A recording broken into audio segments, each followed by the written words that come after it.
Bismillahirrahmanirrahim. Selamat pagi, siang maupun sore. Assalamualaikum warahmatullahi wabarakatuh. Jumpa kembali dengan saya dalam mata kuliah dasar komputer dan pemrograman. Untuk materi kali ini adalah permasalahan install komputer. Jadi pada materi sebelumnya yaitu untuk install komputer sudah saya sampaikan pada materi yang ke-9. Pada kali ini eh, adalah permasalahan pada saat install komputer. Permasalahan-permasalahan yang timbul. Jadi pada saat install komputer belum tentu akan berhasil menyelesaikan install komputer. Sini akan dijelaskan permasalahan-permasalahan apa saja biasanya yang timbul dalam proses install komputer. Jadi permasalahan yang umum yaitu bahwa yang pertama adalah file salinannya rusak. Jadi file yang sudah kita buat itu rusak. Itu file yang rusak itu dapat menghambat proses instalasi dan menghasilkan sistem yang tidak stabil. Itu proses permasalahan yang pertama. Yang kedua ada ya error blue screen of date. Jadi penyebab utamanya adalah dengan masalah driver, yaitu masalah driver pada perangkat kerasnya, yaitu artinya driver tersebut tidak kompatibel dengan perangkat keras yang ada di dalamnya. Yaitu perangkat kerasnya misalnya yaitu untuk RAM-nya atau untuk VGA-nya itu tidak sesuai untuk drivernya tidak kompatibel atau perangkat LAN-nya, perangkat USB-nya, itu bisa mengakibatkan error blue screen of date. Yang ketiga yaitu permasalahan yang umum adalah kesalahan pada partisi disk. Pada saat proses instalasi kita kan mempartisi itu, keputusan mempartisi ini yang salah itu dapat menyebabkan masalah dalam menginstal sistem operasi dan mengakibatkan kehilangan data. Sedangkan pada perangkat kerasnya yaitu permasalahannya adalah pada hard disk itu sendiri, yaitu kerusakan. Hard disk yang rusak itu menjadi sebagai faktor utama pada kehilangan data yang menyebabkan kegagalan sistem yang parah. Kemudian yang kedua adalah RAM. RAM-nya yang bermasalah. Yang RAM yang bermasalah dapat menyebabkan error sistem, kegagalan booting, atau layar biru pada saat instalasi. Yang ketiga yaitu overheating, yaitu kelebihan panas, yaitu dapat memicu kerusakan perangkat keras dan mengurangi performa sistem secara keseluruhan. Untuk masalah perangkat lunak yaitu ada lagi, yaitu tentang konflik aplikasi, yaitu konflik aplikasi yang diinstal pada komputer itu dapat menyebabkan kegagalan instalasi atau masalah saat menjalankan perangkat lunak. Jadi konflik aplikasi biasanya yaitu ketika kita selesai menginstal perangkat lunak itu biasanya kita menginstal aplikasi-aplikasi. Saat menginstal aplikasi tersebut terdapat konflik antar aplikasi yang kita install.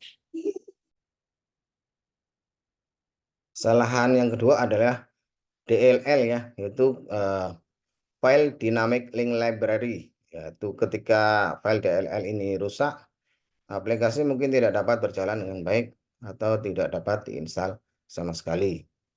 Kemudian yang ketiga adalah update yang gagal.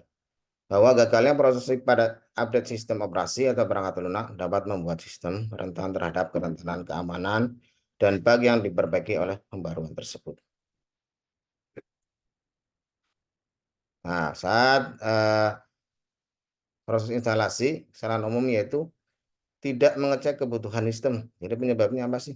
Tidak mengecek kebutuhan sistem, yaitu mengabaikan kebutuhan sistem yang disarankan oleh sistem operasi, dapat mengakibatkan kinerja yang buruk dan kompatibilitas yang tidak terjamin. Jadi kebutuhan sistem itu apa? Jadi misalnya perangkat kerasnya, untuk RAM-nya, jadi minimal RAM misalnya 4 GB. Sedangkan RAM yang kita miliki adalah 2 GB.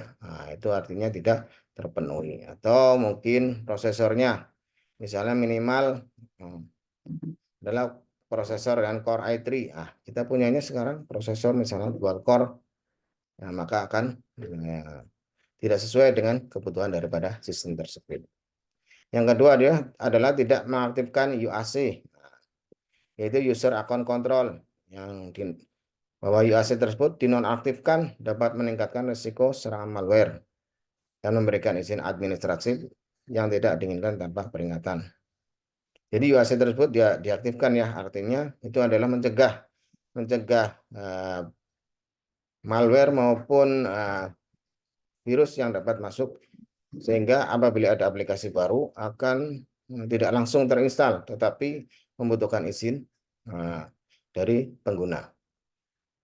Kemudian yang ketiga adalah tidak mengatur partisi dengan benar. Jadi sekali lagi untuk kesalahan umumnya adalah party disk yang tidak diatur dengan benar dapat mengakibatkan penggunaan ruang yang tidak efisien dan menyebabkan masalah dalam pengaturan data dan sistem operasi. Kemudian pada proses instalasi tersebut, pada proses memindahkan maupun salin yang tidak stabil. Jadi misalnya dari flash disk, proses instalasinya tidak stabil. Itu dapat menyebabkan kerusakan file dan kehilangan data saat instalasi. Untuk pemecahan masalahnya bagaimana? Yaitu saat tidak booting, yaitu yang pertama adalah mengembalikan BIOS ke pengaturan default, yaitu menetapkan pengaturan BIOS kembali ke default atau mengatur ulang konfigurasi. Hal ini dapat memperbaiki masalah booting yang disebabkan oleh perubahan tidak sengaja atau pengaturan yang salah. Jadi BIOS-nya dikembalikan ke pengaturan default. Jadi ketika tidak bisa booting, maka pengaturan untuk BIOS-nya dikembalikan ke default saja. Yang kedua adalah pada urutan BIOS-nya untuk booting. Nah, itu kita cek lagi, yaitu mengubah urutannya. Apakah sudah sesuai dengan urutan yang untuk booting awalnya. Jadi ketika kita menggunakan flash disk, maka urutan yang awal adalah kita diarahkan ke flash disk. Kemudian yang ketiga adalah memperbaiki master boot record atau MBR. Ya, jika MBR-nya terkorupsi atau rusak, memperbaikinya melalui command prompt, CMD ya, command prompt, atau menggunakan alat pemulihan sistem, sehingga dapat mengatasi masalah booting akibat dari MBR yang rusak atau korupsi. Untuk masalah ketika drivernya tidak sesuai, maka cara mengatasinya adalah dengan pertama yaitu memperbarui driver yang usang. Yang tidak sesuai yang usang artinya sudah lama drivernya, yaitu ya perlu diperbaharui. Gunanya untuk apa? Yaitu dapat meningkatkan stabilitas dan performa daripada sistem tersebut. Yang kedua adalah ketika tidak kompatibel, drivernya tidak kompatibel dengan hardware yang kita miliki, yaitu maka ya kita cari driver yang kompatibel, yaitu mencari driver yang kompatibel sesuai dengan versi dari OS yang kita install. Jadi harus sesuai ya drivernya tersebut, misalnya dengan Windows, maka ya untuk Windows, untuk drivernya harus kompatibel dengan Windows 10 misalnya. Kemudian yang ketiga yaitu mendeteksi driver yang rusak atau hilang. Artinya kita cek dulu sebenarnya mana saja untuk driver-drivernya yang rusak. Itu melalui device manager ya. Dengan device manager tersebut kita bisa mengecek mana-mana saja perangkat keras yang tidak terinstal dengan baik untuk drivernya.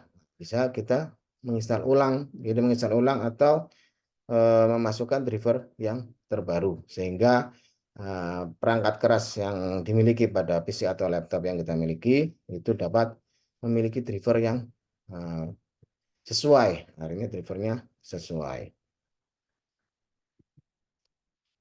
Ada beberapa tantangan dalam troubleshooting instalasi komputer, yaitu pada sumber masalah yang tidak terduga. Kadang-kadang permasalahan instalasi komputer melibatkan faktor yang tidak dapat diprediksi dan diperlukan keahlian lebih dalam troubleshootingnya. Yang kedua adalah keterbatasan waktu. Di bidang IT, waktu selalu menjadi faktor penting. Mengatasi masalah instalasi komputer dengan cepat dan efisien sangatlah penting untuk menghindari kerugian yang lebih besar. Kemudian adalah berkas yang tidak valid, kerusakan atau kegagalan file instalasi dapat menyebabkan proses instalasi berhenti. Jadi rusak atau gagalnya file, maka proses instalasi akan berhenti, menyebabkan masalah yang tidak dapat diatasi dengan mudah. Jadi ketika kita sudah berhasil mengatasi segala masalah dalam proses instalasi, maka proses instalasi telah berhasil. Apa sih langkah-langkah awal yang perlu dilakukan pada saat berhasil install Windows? Nah, di sini langkah yang pertama adalah kita perlukan koneksi internet ya. Ketika sudah koneksi internet, maka kita menginstal browser. Silakan. Untuk browsernya untuk Windows itu sudah ada bawaannya adalah Microsoft EDGE atau Microsoft Edge. Kemudian jika kita ingin menginstal Firefox maupun Chrome maupun Opera, silakan download saja pada website yang resminya. Jadi di mana saja untuk install browsernya yang kita terbiasa untuk memakainya. Jadi install browser itu gunanya untuk mencari file-file instalasi yang lain. Jadi selanjutnya nanti akan mudah ketika kita sudah menginstal browser tersebut. Yang kedua adalah kita menginstal file ekstraktor. Jangan lupa ya, karena kebanyakan eh, aplikasi ya untuk aplikasi di komputer itu terkompresi. Artinya file yang kita unduh itu dalam bentuk sudah terkompresi, yaitu baik bentuk .rar maupun .zip. Sehingga diperlukan install file ekstraktor. Jadi harus menginstal ya ekstraktor filenya. Di sini ada contohkan, ada WinRAR, WinZip maupun 7zip. Silakan mana yang biasa digunakan, diinstal terlebih dahulu sehingga nanti saat mau menginstal aplikasi itu kita sudah punya untuk mengekstraknya. Dan yang ketiga adalah menginstal pengolah dokumen. Ini untuk pekerjaan di kantor atau pekerjaan dengan menggunakan komputer itu memerlukan untuk pengolahan dokumen.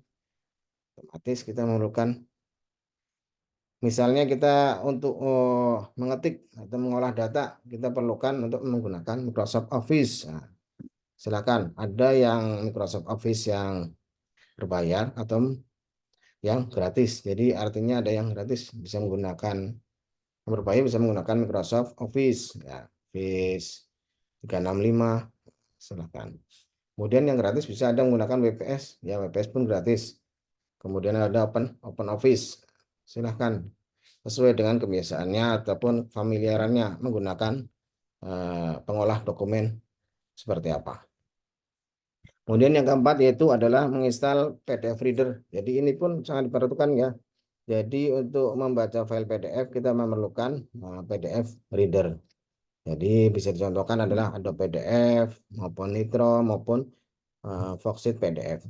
Jadi silakan untuk rekan mahasiswa ketika sudah berhasil menginstal Windows, lanjutkan langkah-langkah yang awal yaitu untuk menginstal browser, menginstal file ekstraktor, menginstal pengolah dokumen, dan menginstal PDF Reader. Jadi itu adalah untuk dasar untuk instalasi awal. Selanjutnya silakan dikembangkan lagi kebutuhan-kebutuhan software atau aplikasi yang ingin kita install atau kita jalankan pada laptop atau komputer kita masing-masing. Ya, sampai dengan ini berarti kita sudah berhasil menginstal Windows.